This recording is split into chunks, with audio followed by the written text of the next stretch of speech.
mengajukan gugatan seperti saya jelaskan akibat tidak pemenuhannya salah satu pihak terhadap pelaksanaan si perjanjian.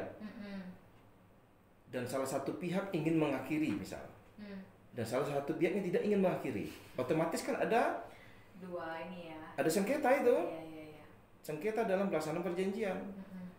Kenapa? Karena si A sudah tidak konsisten dalam pelaksanaan perjanjian. Makanya saya mengajukan gugatan. Ketika musyawarah mufakat tidak berhasil tercapai, di dalam salah satu pasal biasanya detik-detik terakhir pasal di dalam perjanjian itu memuat apabila musyawarah mufakat tidak berhasil, makanya salah satu pihak dapat mengajukan gugatan ke kepanitraan mana. Misalkan di Pekanbaru dia mengajukan gugatan ke Panitera Pekanbaru.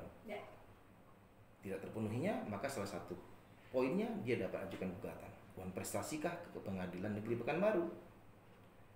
Memohon kepada hakim agar perjanjian ini dinyatakan berakhir. Dengan syarat segala bentuk kerugian kita sebagai penggugat dibayarkan oleh si tergugat.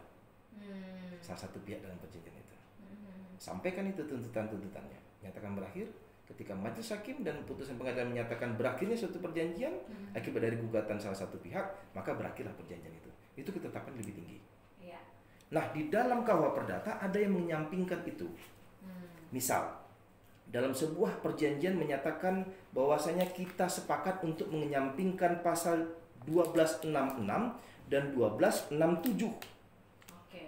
Kenapa? Karena perjanjian ini ditentukan berakhirnya itu oleh para pihaknya dengan menyampingkan pasal 1266 dan pasal 1267.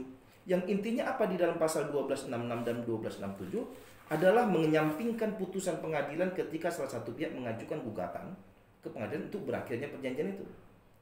Biasanya di perjanjian-perjanjian yang skala besar itu. Kalau dulu di Chevron itu kan. Sekarang PHR ya. Perjanjian-perjanjian Pertamina. Ya. Yang perusahaan-perusahaan skala besar. Saya baca itu perjanjian ke klien saya itu menyampingkan dua pasal ini. Intinya tidak ada boleh salah satu pihak mengajukan gugatan ke pengadilan untuk pembatalan sebuah perjanjian. Perjanjian harus terus berjalan.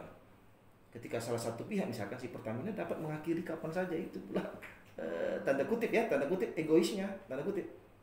Kita tidak bisa membatalkan perjanjian secara sepihak, tapi si pihak pemberi pekerja, si Pertamina itu bisa mengakhiri perjanjian dengan bentuk apapun, apakah kelalaian kita, kesalahan kita, melanggar segala bentuk ketentuan dan lain-lainnya. Itu ada di Dengan menyampingkan dua pasal itu ya. Dengan menyampingkan pasal itu 1266 dan 1267. Gitu.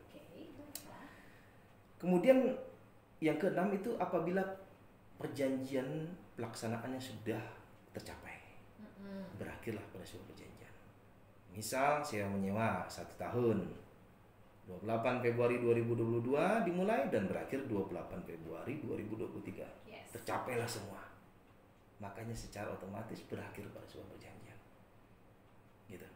Dan terakhir dengan adanya perjanjian para pihak ya pemberi kemungkinan berakhirnya suatu perjanjian dengan adanya kesepakatan antara kedua belah pihak.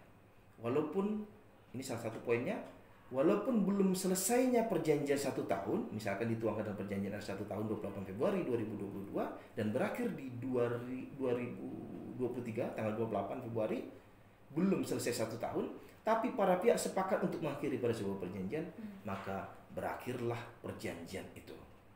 Poin pentingnya adalah ketika ingin berakhir di tengah jalan, sebelum berakhirnya perjanjian yang dituangkan dalam sebuah perjanjian, buatlah berita kesepakatan. Buat berita acara kesepakatan, komitmen bahwasanya perjanjian ini berakhir. Dari kesepakatan itulah menjadi sebuah alat bukti bahwasanya perjanjian berakhir. Jangan suatu saat nanti ada yang menuntut bahwasanya perjanjian belum berakhir. Pak, sudah berakhir, kita kemarin ada pertemuan di warung kopi. Mana buktinya? Makanya sebagai alas buktinya itu adalah dengan kesepakatan berakhirnya pada sebuah perjanjian. Itu Jess. Baiklah.